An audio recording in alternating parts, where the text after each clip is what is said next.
Hey everyone, Noah St. John here from noahstjohn.com and affirmations.com. And welcome to the Ask Noah St. John show right here on noahnation.com. I am here on, thank you. I am here on noahnation.com every Monday through Friday, 11 a.m. Eastern, 8 a.m. Pacific, answering your questions about how to get rid of your head trash, get unstuck, find your voice, and automate your business so you can have more time freedom, personal freedom, and financial freedom. So go ahead and ask me anything you want right here on this page. Send me some hearts, send me some smiley faces, send me some thumbs up, because the more that you engage with this program, the more Facebook will share it with its friends and your friends and all friends. And then that's how we can change the world and up-level the consciousness of the human race. All right, so again, my name is Noah St. John from noahnjohn.com and affirmations.com. And be sure to go to noahstjohn.com right here and make sure that you get my new book. It's called Get Rid of Your Head Trash. And it's absolutely free. You can download that at noahstjohn.com. We've also got some very exciting new announcements coming up and some new programs that I'm going to be announcing just in the next few weeks. So I'm really excited. So keep your eye out for those. Those of you who are on my mailing list, make sure you watch out for those. And also you can go to noahstjohn.com and catch up on any of the past episodes here of the Ask Noah St. John show. You can also go to my YouTube channel, which is watchnoahtv.com. Now today we're going to be continuing my look at one of my favorite books and one of the classic books in self-help literature. It's called How to Stop Worrying and Start Living by Dale Carnegie. Now, this book has traveled with me all over this great country of ours, because I certainly have had a lot of worry problems over the years, and worry has been a big problem for me throughout my life, and this book has really helped me. So I'm sharing it with you in the hopes that it will help you as well, and any worry problems that you may be having, hopefully this will help you. And if you have any questions you'd like to ask me, go ahead and type them right in here. And remember to send me some smiley faces and thumbs up and hearts, so that we can share this with even more people. Be sure, and by the way, you can tag your friends here on noahnation.com for these broadcasts. All right, so we're looking at chapter 4 here, how to analyze and solve worry problems. I keep six honest serving men. They taught me all I knew. Their names are What and Why and When and How and Where and Who, by Rudyard Kipling. 6 serving men. What, why, when, how, where, and who. So Dale Carnegie writes, will the magic formula of Willis H. Carrier, described in part 1, chapter 2, solve all worry problems? No, of course not. Then what is the answer? The answer is that we must equip ourselves to deal with different kinds of worries by learning the 3 basic steps of problem analysis. Those 3 steps are, number 1, get the facts. Number 2, analyze the facts. Number 3, arrive at a decision and then act on that decision. Obvious stuff? Yes, Aristotle taught it and used it. And you and I must use it too if we're going to solve the problems that are harassing us and turning our days and nights into veritable hells. Let's take the first rule, get the facts. Why is it so important to get the facts? Because unless we have the facts, we can't possibly even attempt to solve our problem intelligently. Without the facts, all we can do is stew around in confusion. Do you agree with that? I know I do. I mean, a lot of times we just don't have the facts and we're going on assumptions. And of course, that's going to cause not only a lot of confusion, but also a lot of bad decisions. What Dean Hawkes says here, who's quoted in this book, if a person will devote his time to securing facts in an impartial, objective way, his worries will usually evaporate in the light of knowledge. Now, is that always true? Well, of course not. That's why he says usually, but many times that's not true, but many times it is. But what do most of us do? If we bother with facts at all, and Thomas Edison said in all seriousness, there is no expedient to which a man will not resort to avoid the labor of thinking. If we bother with facts at all, we hunt like bird dogs after the facts that bolster up what we already think and ignore all the others. We only want the facts that justify our acts, and the facts that fit conveniently in with our wishful thinking and justify our preconceived prejudices. Now, this was written, almost 100 years ago, and look how applicable it is today.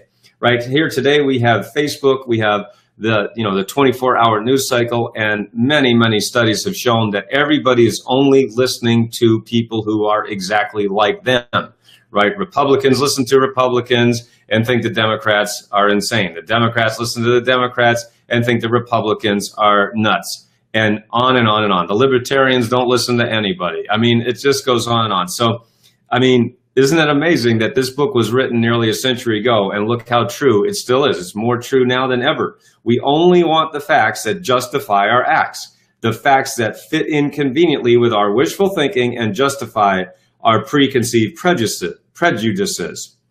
There's a quote here: everything that is in agreement with our personal desires seems true. Everything that is not puts us into a rage. Wow, these words have never been more true. Really? Isn't that amazing? And so the point is, here we are, we're on social media. Everybody's only listening in their own echo chamber. That's what a lot of people in the media are calling it now, an echo chamber, because you put out an opinion and you only want to listen to people who have the same opinion as you. So what can we do about it? We have to keep our emotions out of our thinking. Yeah, that's easy, isn't it? Yeah, we humans are so rational. We're so logical, aren't we? Remember Mr. Spock on Star Trek? He's always shaking his head going, man, you humans are weird. You're so illogical.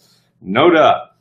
And this is not an easy task when we're worried. I would argue it's not an easy task anytime, right? To have impartial facts or to take our emotions out of it. Basically, it's not really going to happen. When we are worried, our emotions are riding high.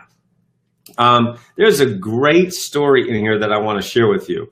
All right, because I remember this story very well, and it's very powerful, and it's the case of Galen Litchfield. He was in China in 1942 when the Japanese invaded Shanghai. Here's his story. Shortly after the Japanese bombed Pearl Harbor, they came swarming into Shanghai.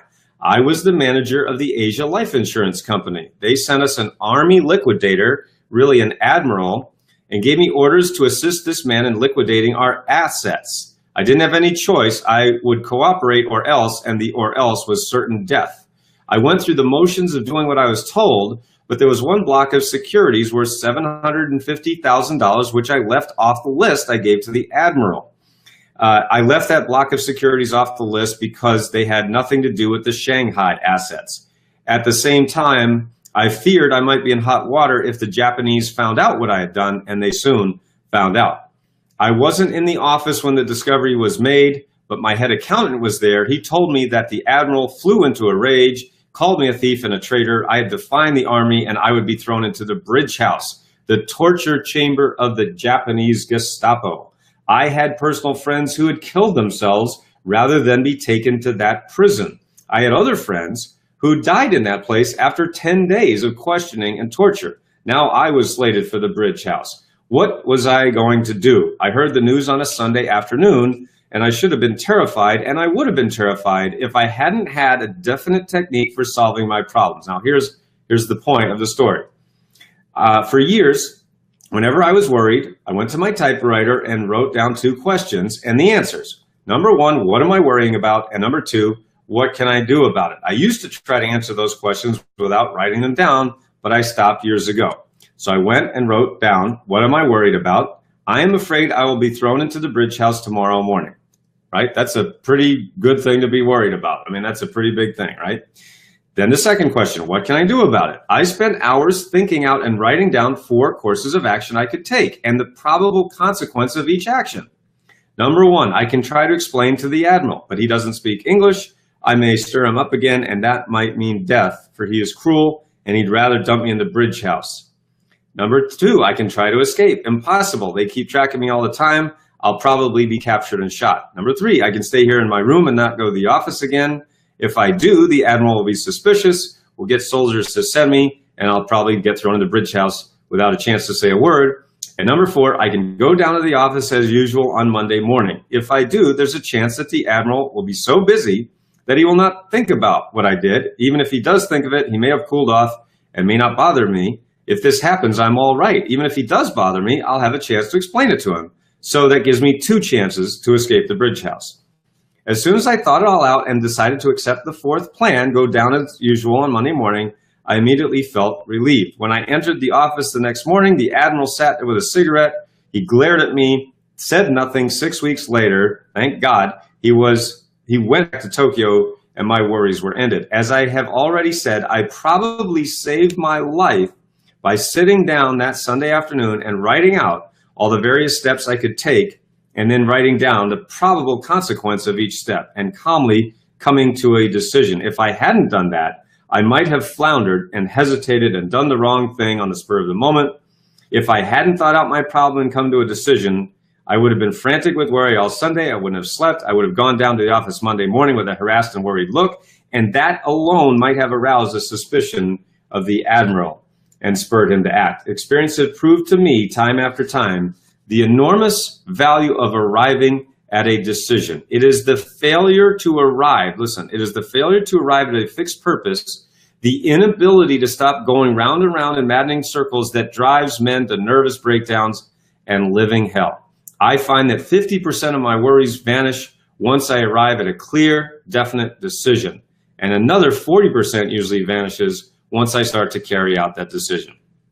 There you go, folks. I really love that story. I think about that story a lot. I mean, of course, you and I aren't going to be, have the chance to be thrown into a prison. We're not at war and so on. But, do you see the point of that story? The point of the story is so many of us are just running around in maddening circles, on our way to nervous breakdowns, living hells.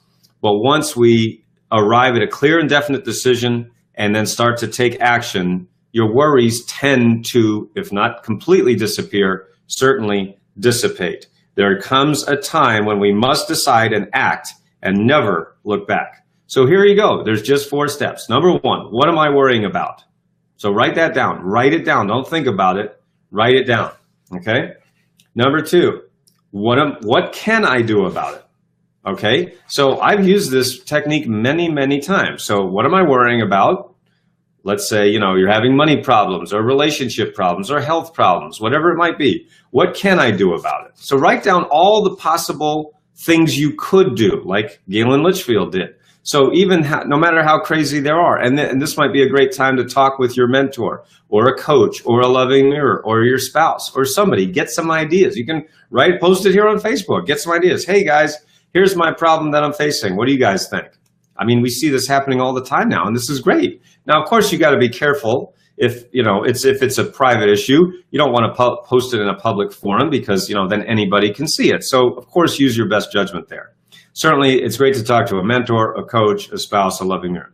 The question number 3, here's what I'm going to do about it. So once you get all of the things, once you list everything you could do or can do, all the possibilities, then make a decision. Here's what I'm going to do. I'm going to go on this road. And then when am I going to start doing it? Okay, so the point is, it is about gathering the facts, writing down your possibilities, your options, what you could do, and then making a decision. What's the one course you're going to take? Just like if you're driving from New York to Los Angeles, there's many, many ways you could go, but you can only go one at a time. You can't drive on 2 different roads or 5 different roads or 10 different roads at one time. You can only take one step at a time, one brick at a time, as Will Smith liked to say. All right, so I have used this technique. It's helped me. I hope it will help you as well. All right, so our affirmation of the day today is this. Here's our affirmation of the day.